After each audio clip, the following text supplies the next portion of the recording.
Hello friends, आपका स्वागत है आपके अपने YouTube channel math master Kuldeep sir पर। और आज हम बात करेंगे बहुत ही इम्पोर्टेंट चीज़ पर। आप वीडियो बहुत ऐसे जीडी के देख रहे होंगे आंसर की के रिगार्डिंग, कोई भी चीज़ के रिगार्डिंग, चाहे वो दौड़ हो या मेडिकल हो। तो आज खास करके हम पॉइंट आपको बताएंगे वो जो आपको दौड़ करके होंगे। और एक मेरे साथ में ही जो दोस्त था उसके 64 मार्क्स थे पिछले वाले में, जब वैकेंसी निकली थी 50,000, उसमें 64 मार्क्स था उसका। और मेरा ही दोस्त, अपना ही दोस्त, दोनों को एक जगह रहना, खाना पीना सब था। और उसी समय में मेरा ग्रुप डी का भी दौड़ था। तो वो बच्चे क्या किए, वो मेरे जो दोस्त था उसने क्या किया कि जब दौड़ रनिंग शुरू हो रहा था तो उस समय बारिश का टाइम था। और एक थंबनेल में हमने लिखा भी है कि वर्षा के कारण ऐसा कुछ घटना हुआ है उसके साथ में, तो आगे आने वाले दिनों में ऐसे घटना ना हो जब आपको लगे कि नहीं। और बारिश के दिन में ही दौड़ होंगे, जो 25,000 भी वैकेंसी जिसका आंसर की आप इंतजार कर रहे हैं वो बारिश का ही टाइम में होंगे। कारण क्या है कि आपका जो भी एग्जाम हुआ था आंसर की आने वाले थे, लेकिन कुछ शिफ्ट को रद्द कर दिया गया है, लगभग 81 सेंटर को रद्द कर दिया गया है, कुछ टेक्निकल इशू बताया गया। तो इसका भी वीडियो आप लोग देखे होंगे। तो शायद इसका आंसर की लगता है कि अभी तो नहीं आएंगे। अब जब 30 मार्च का आपका एग्जाम होगा, फिर अप्रैल में आपका उसका आंसर की आएगा, तो ये लगभग जो दौड़ होंगे वो आपका समझिए कि वर्षा के टाइम में चला जाएगा, क्योंकि वर्षा का टाइम भी आने वाली है। तो आप सतर्क रहिएगा। अगर बारिश के टाइम में आपको दौड़ होता है और ये दौड़ 5 किलोमीटर तक है, तो कारण क्या होता है कि इस दौड़ लंबा रहता है। तो लंबा आपको कहीं ग्राउंड गोल में नहीं दौड़ाता कि ग्रुप डी का दौड़ है गोल में, बिहार पुलिस का है गोल राउंड में, ऐसा नहीं होता। ये लंबी दौड़ है, तो हो सकता है आपको सड़क पर दौड़ा दिया जाए, पक्की सड़क पर।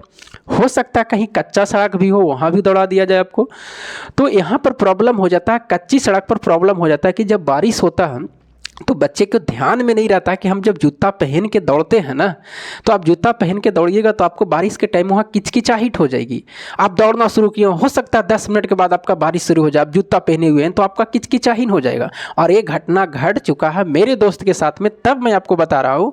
तो आप सतर्क हो जाइए। आपको लगेगा कि नहीं बारिश का टाइम है और कहीं भी आपको अगर दौड़ाने का प्रयास करता है, अगर वो कंक्रीट है, मतलब कि रोड एकदम ढलैया है, वो एकदम पक्की रोड है, उस पर दौड़ाता है, तब बारिश होगा तो कोई दिक्कत नहीं। लेकिन अगर कच्ची सड़क पर कहीं कच्ची पर दौड़ा रहा है और बारिश का लग रहा है समय, बारिश का लग रहा है, तब ऐसा करिएगा। बारिश का लग रहा है कि नहीं बारिश हो जाएगी, तो फिर आप जूता नहीं पहनिएगा, खाली पैर ही प्रयास करिएगा। अभी से ही प्रैक्टिस करने का भी कि खाली पैर में भी हम दौड़ लें, क्योंकि जब मुसीबत आपको आएगी, बारिश आएगी, तो उस समय भी आप दौड़ सके।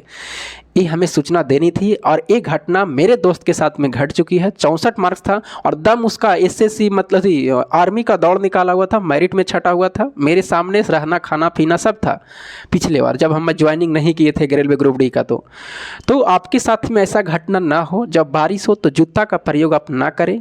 हाँ, अगर पक्की सड़क पर दौड़ा रहा है तो ज़रूर कर ले, लेकिन अगर कच्ची सड़क कहीं पर है तो वहाँ पर आप जूता का प्रयोग नहीं करिएगा।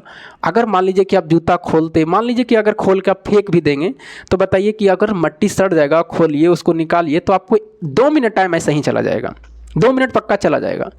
तो आप इस चीज़ को सतर्क रहिएगा। हमें जानकारी देना था कि मेरे दोस्त के साथ में जो घटना घटा है वो दूसरे के साथ में घटना ना घटे। और ये मेरी सच्ची घटना मैं आपको बता रहा हूँ। 64 मार्क्स था, आर्मी के उसने दौड़ निकाला हुआ था 2 बार, मेरिट में छटा है, फिर भी इसने एसएसजीडी में पिछले बार खो दिया। 64 मार्क्स था, सब चीज़ फिट हो जाता था, मेडिकल वगैरह, दौड़ उसने नहीं निकाल पाया। बारिश हो गया था, जूता पहने हुआ था, कच्ची सड़क थे, उस पर जाकर के उसका जूता खोलते खोलते पूरी मिट्टी सट गई थी, 2 मिनट उसका बर्बाद हो गया था।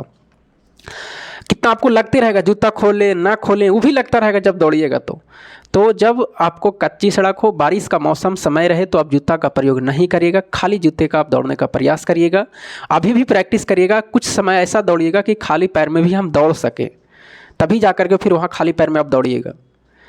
आपको ये वीडियो कैसा अच्छा लगा होगा तो आप कमेंट करके बताइएगा। दोस्तों के साथ में भी शेयर कर दीजिएगा कि ऐसे घटना ना हो। ये घटना हो चुकी है, सरस्वती माँ की कसम खा के कहता हूँ, तब मैं आपको ये चीज़ें बताने आया हूँ। फिर मिलेंगे आपको अगले वीडियो में, तब तक के लिए जय हिंद।